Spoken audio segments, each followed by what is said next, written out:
এই তো আলহামদুলিল্লাহ বিকেলটা আমরা ছাদে চলে এসেছি আমার মামুনিকে নিয়ে। ওর সঙ্গে কি একটু দেখুন, আমি একটু দেখাও। হ্যালো ক্লাউডি, হ্যালো স্নোই, একটু দেখাই বাবা। এই যে ধরে রেখেছি, কোথাও যাবে না। হ্যালো হ্যালো, আমরা ওদেরকে ছেড়ে দেবো এখান থেকে। আমরা ওদেরকে নিয়ে এসেছি, অবশেষে আজকে উন্মুক্ত করতেও পারি যদি আমার আম্মির শেষমেশ ফাইনাল মুডটা থাকে, তাই না মাম্মি? এই যে আমাদের শিম গাছে মাশাআল্লাহ 2-4টা করে ফুল ফোটা শুরু করেছে, আরো আছে নতুন নতুন, তবে এগুলো এখনো যেখানে বোঝা যাচ্ছে ভেতরে আছে, এগুলো এখনো ব্লুমিং হয়নি। এই যে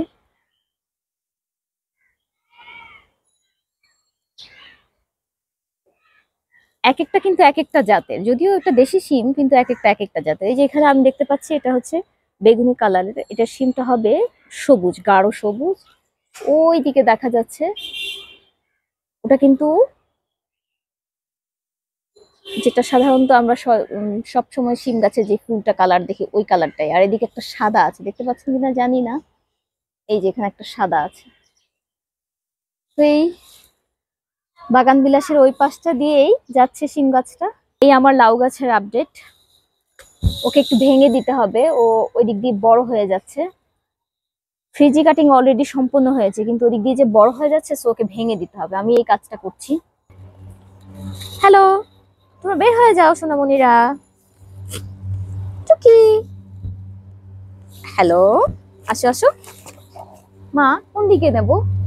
ওই দিক দিয়ে ছেড়ে দেবো নাকি? না শোনো আমার কথা শুনে, উড়ে তো যেতে পারবে না, এই দিকটা প্রথমে ছেড়ে দেখি কি করে, হাঁটাহাঁটি করে কিনা। আসসালামু আলাইকুম ভিউয়ার্স, সবাই কেমন আছেন? চলে এলাম আপনাদের সামনে নতুন একটি ভিডিও নিয়ে। আমি রুকসানা, মায়ের রান্নাঘরে আমি চ্যানেল থেকে। আসলে আজকে একটা ভিন্ন মেসেজ দেওয়াটাই আমার ভিডিওর উদ্দেশ্য। তার আগে একটা জিনিস একটু দেখে রাখুন, যে অনলাইন থেকে এক জোড়া কবুতর এনেছিলাম আমার মামুনির জন্য।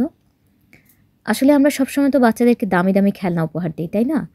কিন্তু এই রকম জীবন্ত জিনিস উপহার দেওয়ার কথাটাকে আমরা ভাবি। যদিও আমাদের বাসায় কিন্তু কবুতরের পালন নিষিদ্ধ, কারণ হচ্ছে আমার মায়ের কবুতর পালকে অ্যাজমা আছে। তো সেই জন্য কবুতরগুলো আমার রুমেই রেখেছি। উদ্যোগটা আমার, উদ্দেশ্যটা একদম নিরীহ।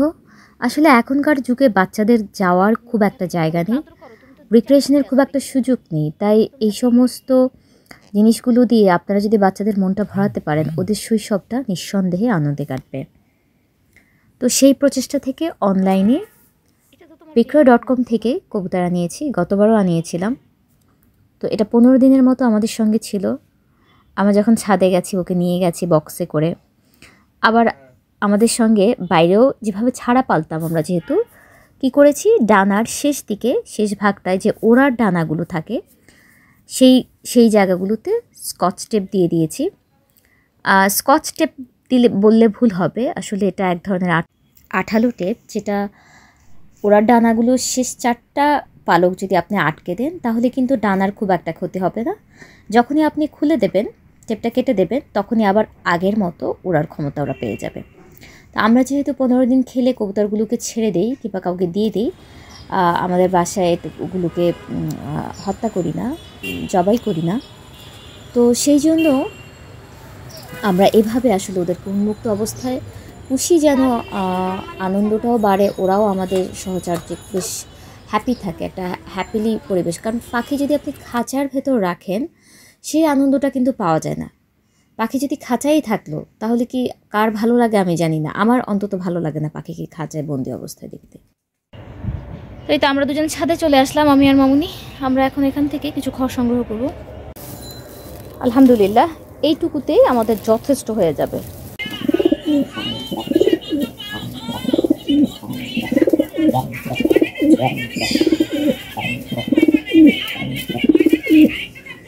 বাকবাকুম বাকবাকুম।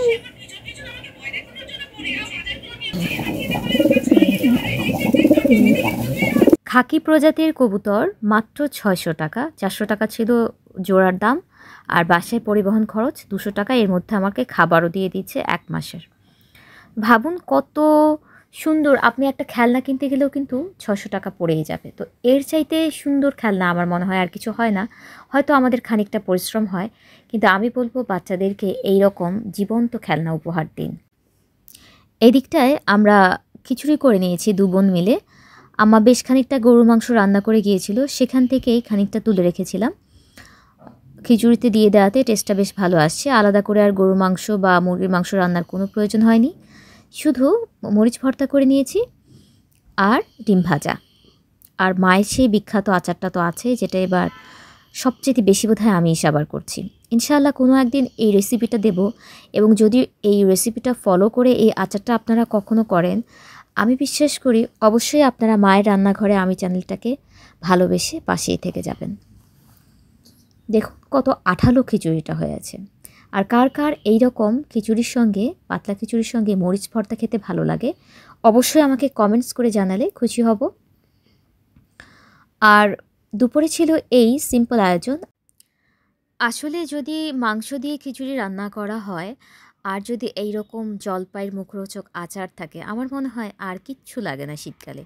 শীতকালেতে এমনিতে সব কিছুই অনেক বেশি মজাদার লাগে। বেগুন ভর্তা কিংবা ভাজি অথবা শিম ভর্তা, শীতে কিন্তু যে কোনো খাবারই অনেক বেশি টেস্টি হয়ে থাকে। তো সিম্পল দুপুরের আয়োজন বেশ মজা করে 2 বোন মিলে খেলাম। আমার মামুনি এখনও খিচুড়ি খাওয়াটা শিখেনি, ওর কাছে আসলে পাতলা খিচুড়িটা এখনও তেমন একটা মজা লাগে না। বিকেলের দিকটায় আমরা পপকর্ন ভেজে নিলাম। এই পপকর্নটা কিন্তু আমার কাছে ভীষণ মজা লাগে। আর পপকর্ন ভাজাতে আমার বোনের ছেলেটা ভীষণ এক্সপার্ট। ওভেনেও করা যায়, এটা খুব সহজ। আপনি যদি খুব আলসেমি লাগে কিন্তু বিকেলে স্ন্যাক্স টাইপের কিছু খেতে চান, আমি বলবো এই পপকর্নটা একদম বেস্ট। তো এই যে দেখুন কিভাবে সবগুলো একে একে ফুটছে, এটা কিন্তু সবটাই ফুটবে, হ্যাঁ। আর যে ওরা যে তেলটা দেয় না মশলাযুক্ত, এটা সবগুলো পপকর্নের সঙ্গে মাখিয়ে খুব দারুণ একটা টেস্ট আসে। আমার না পপকর্ন যখন এরকম সবগুলো একটা একটা করে ফুটে ভীষণ আনন্দ হয়, জানি না কেন। খাওয়ার চাইতে বেশি এই যে দেখার আনন্দটা, এটাই বেশি লাগে। তো এই ছিল আমাদের সন্ধ্যার আয়োজন। এখান থেকে আমি আজকে বিদায় নিয়ে নিচ্ছি। ও আমার আম্মা কিন্তু সহি সালামতে আমাদের মাঝে ফিরে এসেছে, আলহামদুলিল্লাহ। আপনাদের সবাইকে জানিয়ে রাখলাম, সামনে থেকে ইনশাআল্লাহ আমার আবার রান্নার রেসিপি আপনারা পাবেন। তো আজকের মতো আমি এখান থেকে বিদায় নিয়ে নিচ্ছি। সবাই আমার জন্য দোয়া করবে। আল্লাহ হাফেজ।